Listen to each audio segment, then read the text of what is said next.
We'll talk a little bit about ATTR as a multi-system disease, and some of it is cardiology, and there's also a little bit of neurology. So I think everybody should see this new approach. And let's see, this is my QR code again. You can scan it if you need the slides. Okay, so this is a way to use mnemonics in a creative manner. So this is the hidden mnemonic, which we are trying to encourage everybody to remember, how to remember cardiomyopathy for the ATTR.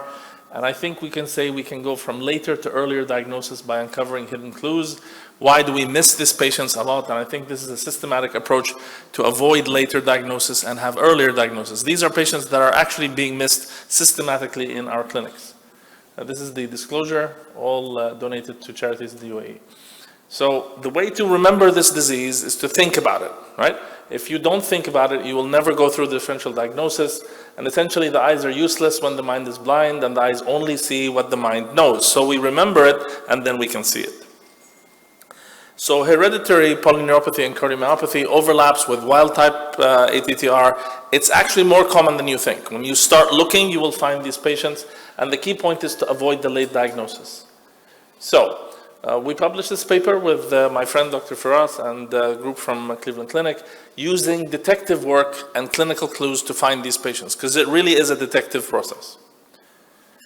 And I'll also remind you that the way to do this, that detection, is to do a scan. It's a nuclear scan, it's a bone scan, it's very easy. We actually published our whole series, and I just want to highlight you this idea. When we went through the series, we screened 176 patients to diagnose and treat 11, right? So at least that's the level of screening you have to do. The nuclear scan is a very low-risk test, and I think you start doing it more frequently when you suspect the patients.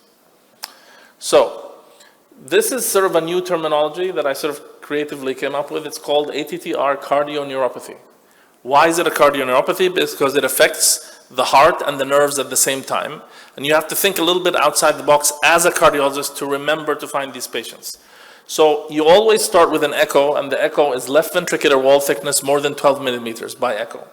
And any one of the above, and there are many of them, an elderly patient above 65 with heart failure, aortic stenosis patients, 15% of them have ATTR cardiomyopathy, hypotension if they were previously hypertensive, and these are the additional neurological findings. So sensory autonomic neuropathy, peripheral neuropathy, and carpal tunnel syndrome. Now remember, in our country here, diabetes is very common, and the most common diagnosis for the neuropathy is going to be what? B12 deficiency or diabetes. But diabetes is not a progressive neuropathy, and it doesn't cause cardiomyopathy either. So that's the clue, right? So challenge that if the patient tells you I have a peripheral neuropathy from diabetes, and also bilateral carpal tunnel syndrome.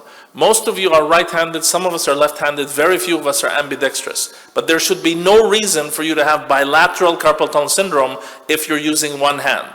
This is an infiltrative disorder that affects both carpal tunnels, both hands, and your heart. So those are the clues.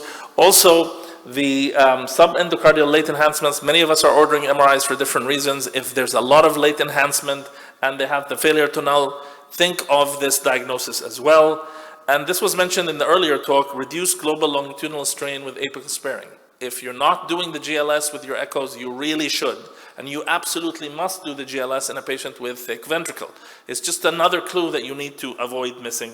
And for the electrophysiologists in the audience, you have AV conduction disease in a thick ventricle, elderly patient. Before you put in the pacemaker, think of this disorder as well.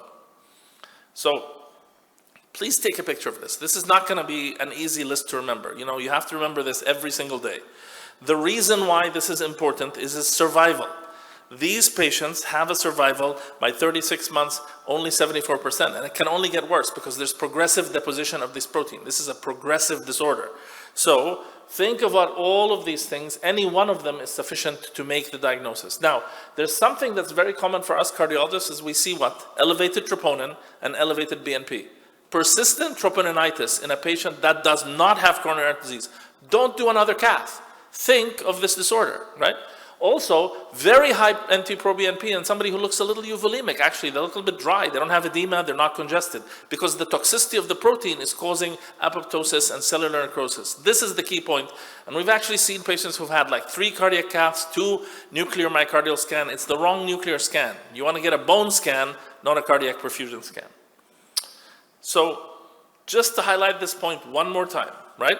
Thick ventricle, carpal tunnel syndrome, very high risk, aortic stenosis in particular, as well as the troponinitis. These are the very 4 biggest clues to remember that. And if you're doing TAVI in your center, 15% of your TAVI patients or surgical AVR are going to have cardiac amyloid.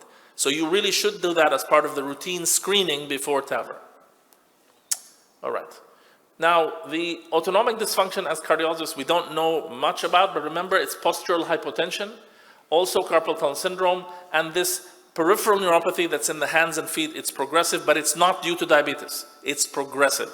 The next point is also arrhythmias. AV block and cardiomyopathy should always trigger the suspicion. So before the pacemaker goes in, think of ATTR cardiomyopathy in the older patients.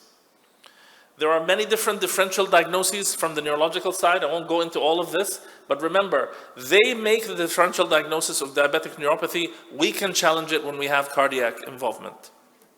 Okay. So there's other signs and symptoms of this disease. You can have the gastrointestinal manifestations, which are very intense. These patients have severe diarrhea to the point of actually having malnutrition and cachexia. In addition, there's eye involvement and vascular involvement as well. So I'm just going to run through this very important case. This is one of the cases that we missed and we diagnosed very late. 55-year-old guy, he's an engineer with polyneuropathy, syncope, weight loss, bilateral weakness. Suspected to have a restrictive cardiomyopathy with a 30-kilogram weight loss, dizziness, vertigo, and constipation. Severe neuropathy, hoarse voice, bilateral carpal tunnel syndrome, was seen over 2 years with 9 specialties. Nobody put it together, okay? And the ECG shows the pseudo-infarct pattern. So this patient had a nuclear stress test and a coronary CT angiogram, negative, all right? This is the echo. Look at how thick the ventricle is. Look at the speckling pattern. You can actually see there's a tiny pericardial effusion. The patient also then had a cardiac MRI, which was reported as the following. Myocardial or infiltrative disease, sarcoidosis. So even the cardiac MRI expert did not think of cardiac amyloidosis, right? So there was a further delay because the T1 mapping was not done. So if you do a general cardiac MRI and you don't do the mapping, you're still not going to get this disease. So there's a lot of tricks here. Finally, the patient gets the nuclear scan. This is a bone scan. It is simply a bone scan.